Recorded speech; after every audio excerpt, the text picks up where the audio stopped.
keeps spending on weapons but says he's not to the world and foreign investors? Is that the age-old, if we print money in secret, there won't be inflation trick? Do you think that people being told about it is what causes the economic problems? Or do you think perhaps that it's just the spending itself that is the economic problem? I'm still not convinced that doesn't work.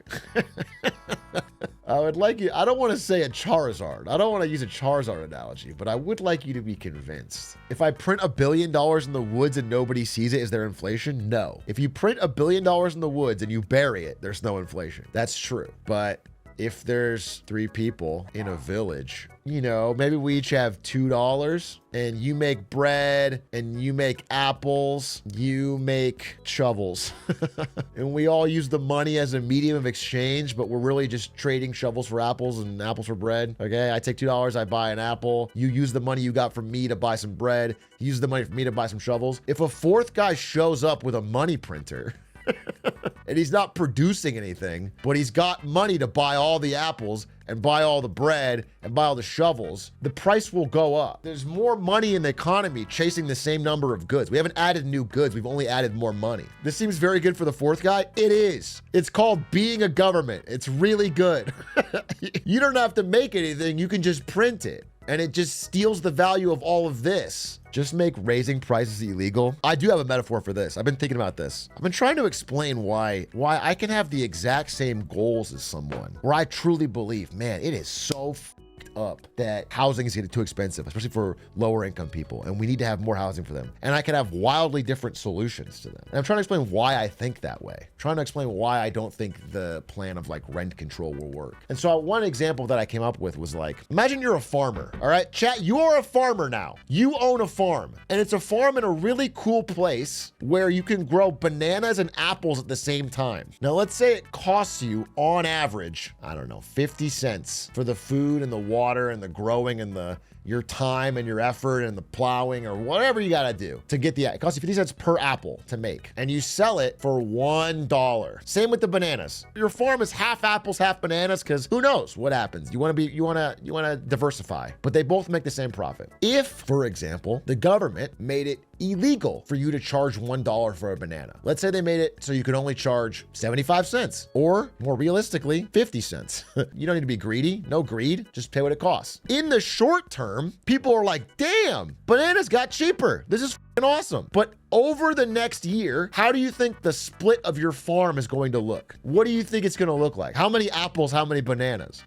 Yeah, it's going to be all apples. The supply of this bananas will drop because the farmer will rationally go to something else. He will go to the better option. They will try to find something else to do. When you add rent control to an area, what happens every single time is they take supply off the market, they convert it to Airbnbs, they convert it to owner-occupied things, they black market sell it to cousins or friends, they reduce building because they can't plan for how much they can charge. You just end up with less rental supply. And I'm not being facetious, I'm being literal. Like Berlin did a rent freeze in 2019, and then by 1 year later, rental supply had dropped 30%. People who got lucky and got a rent controlled apartment are like, yeah, that's awesome. If you're a student who moves to Berlin in 2019, you go, this is based. I lucked into an apartment and it's stuck there. If you're a student who moves there 1 year later, you're like, wow, things are expensive. The little supply that's left is like insanely expensive. I'm bringing this up because to me this is very obvious, but I don't want to be like condescending about it. I don't want to be like, oh, you don't see it? I want to explain really simply, like, this is why it happens this way every time. And you can agree with the problem, and you could really want it to be fixed and suggest that many, many cities have tried this and failed. It's the opposite of this, but the same problem. This graph, have you seen this? It's like this, but restricts supply. But it's the same thing. It's like, this will work this time, and then it goes in a fucking loop. I want to explain this because I wonder if I have this chart. Yeah, here we go. This is a chart on the New York City housing shortage. It's looking at different cities and their housing costs compared to per capita income. I don't know if you know this, but the landlords in Chicago are not less greedy than the landlords in San Jose or Los Angeles. It's not like they're magically nicer in Dallas and Detroit and Chicago. And there's no rent control here. They just have better zoning laws, and so they build more. They build above the rate of new people going into the city. Yeah, I'm just trying to explain this in a way that I feel like I agree with so much of the ethos of people that advocate for rent control, but I feel like they are just have a refusal to break from Rizzlernomics. Like, I agree with the villains, I agree with the goals, I agree, but the method is so foolish. What if better zoning laws and more rent control that are mutually exclusive? To me, it's like if you're saying, I want to get healthy, I'm gonna eat right, I'm gonna diet, I'm gonna exercise, I'm gonna smoke 2 packs a day. That's what it's like to me, where it's like, dude, I think eat right is great. I love all the things you're saying at the beginning. That's great. I think you could probably stop with the cigarettes. It's just an extremely kick the ladder down policy. It's extremely you, I got mine. It's a make things expensive for people who aren't currently set up forever so that I can get a you, I got mine right now. People are relating this back to New York. It's because of a conversation we had on the podcast. You know, I was just annoyed. I think I was frustrated because I think I, on the podcast, said like 99 good things about Mamdani. Because overall, I'm just really excited that a young person without financial ties to, corrupt financial ties got elected. I was very excited about it. And then I said one thing that I was like, listen, man, I don't this rent control thing. And then people cannot give an inch. They can't be like, accept anything less than perfection. It's crazy. It's very frustrating. It's a frustrating political environment we're in. It feels very bad faith. This doesn't even get into the grading of rental properties. Nah, listen, I'm trying to keep it simple, bro. The real truth is that like the incentive then becomes to not invest in maintenance at all. If you can't raise the prices in response with inflation, then what you have to do is cut costs. And so you end up with decrepit, dilapidated buildings, which is also what happened in New York. But I think that was more complex than I wanted to go. I want to be very simple with the banana analogy because I think most people can imagine, they can understand why you would go all apples there. They can just get that. Rent freezes aren't permanent. They usually have to. Yeah, I'll explain this too. I have another example. Imagine I have a Ziploc bag. I have a Ziploc bag full of Skittles. And these are Skittles. It's not like they're not a drug or anything. They're just Skittles. How much do I have to pay you to reach in there and eat a Skittle? How much? $0? Yeah. Usually most people will say 0 or very low, almost nothing. What if I tell you that one of the Skittles is poison? How much is your cost go? What will you charge me if one of them is poison? Free, I love gambling. I'll pay you. Okay, I forgot how many Zoomers want to kill themselves.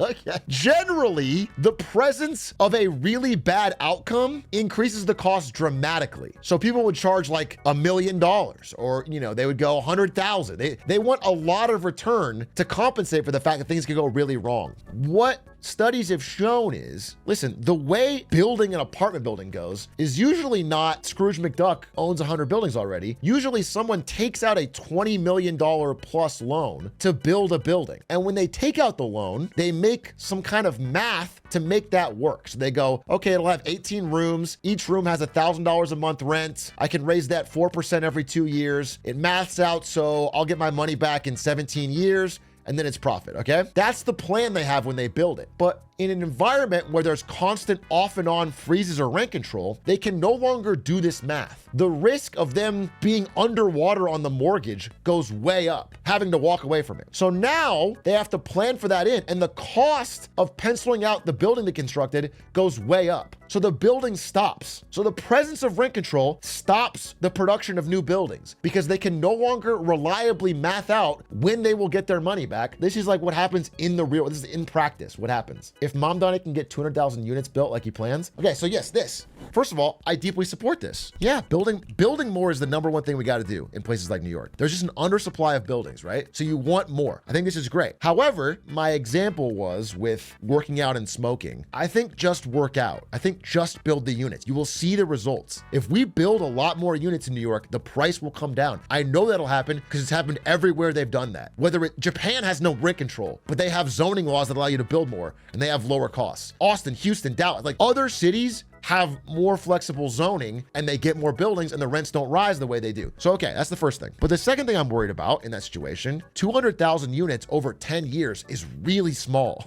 It's like, really, really small. Like that's 20,000 units a year on average, which is like what New York builds in the slowest years. That's not enough. I would say drop the rent freeze, triple the amount of social housing if you're gonna build housing. Like that works way better. And unrestricted zoning. When people say they want more flexible zonings, what are some examples? That's a great question. I love that question. Zoning is essentially, there'll be a city block, right? So you might have like an area of the city and different, almost like you're playing Sim City, right? Certain parts are zoned for certain things because people don't want to have a house next to like an industrial waste plant. They zone it so like you can only build residential housing here, and you can only build industrial factories here, and you can only build a public school here or whatever. That's the idea of zoning, right? The problem is so much of the housing area in cities is restricted to only like a single family home, a single plot for, you know, one family that takes up a large area. There's no zoning